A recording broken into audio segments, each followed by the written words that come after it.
છોટાઉદેપુરના બોડેલી તાલુકાના ખેડૂતો અત્યારે આર્થિક પાયમાલીના આરે ઊભા છે। મોરખલા ગામના ખેડૂતોનો આક્ષેપ છે કે તેમને નકલી અથવા ગુણવત્તાવિહીન મગનું બિયારણ પધરાવી દેવામાં આવ્યું છે। વાવેતરના 2 મહિના પછી પણ પાક શીંગો ન આવતા ખેડૂતોની ચિંતા વધી છે। આશ્ચર્યની વાત એ છે કે એક જ ખેતરમાં 2 અલગ કંપનીના બિયારણ વાવતા એકમાં સારો પાક છે જ્યારે બીજામાં કોઈ વિકાસ થયો નથી। જ્યારે ખેડૂતોએ વેપારીને ફરિયાદ કરી ત્યારે તેમને જ્યાં જવું હોય ત્યાં જાવ જેવા ઉદ્ધત જવાબો મળ્યા। હાલ ખેડૂતો આ માનવસર્જિત આપત્તિ સામે તંત્ર પાસે ન્યાય, વળતર અને નકલી બિયારણ વેચનારાઓ સામે કડક કાર્યવાહીની માંગ કરી રહ્યા છે। મગ પીરા પડી ગયા છે।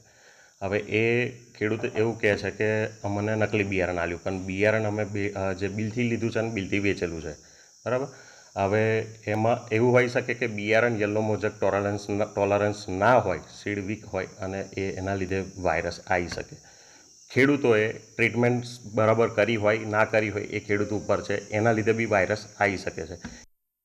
મોરખલાથી કૃષ્ણા ટ્રેડર્સમાંથી પીબી સુપર વેરાયટીનું નામ, એ મગ બિલકુલ બોગસ બનાવટી જેવા જ લાગે છે। મને એની પર કોઈ ફાલફૂલ નથી આવતો અને પીળા પડી ગયા। ઉગતામાં 10 દિવસમાં પીળા થયા, અત્યારે 2 મહિનાનો માલ થયો છે, એની પર કશું લાગતું નથી। કૃષ્ણા ટ્રેડર્સમાં જઈને કીધું કે ભાઈ તમે બિયારણ અમને આપ્યું, એ બિયારણ થોડુંક એવું લાગે છે તો અમને તમે ખેતરમાં જઈને આંટો મારો, જુઓ, તપાસ કરો કે કેવું છે। તો એ કશું કંઈ ધ્યાન આપતા નથી અને એ સામેવાળાને ફોન કરે છે, પીબી સુપરવાળા જે ડીલર હશે કે સાહેબ ગમે તે હશે એમને ફોન કરે છે કે એ ફોન ઉપાડતા નથી, જવાબ નથી આપતા।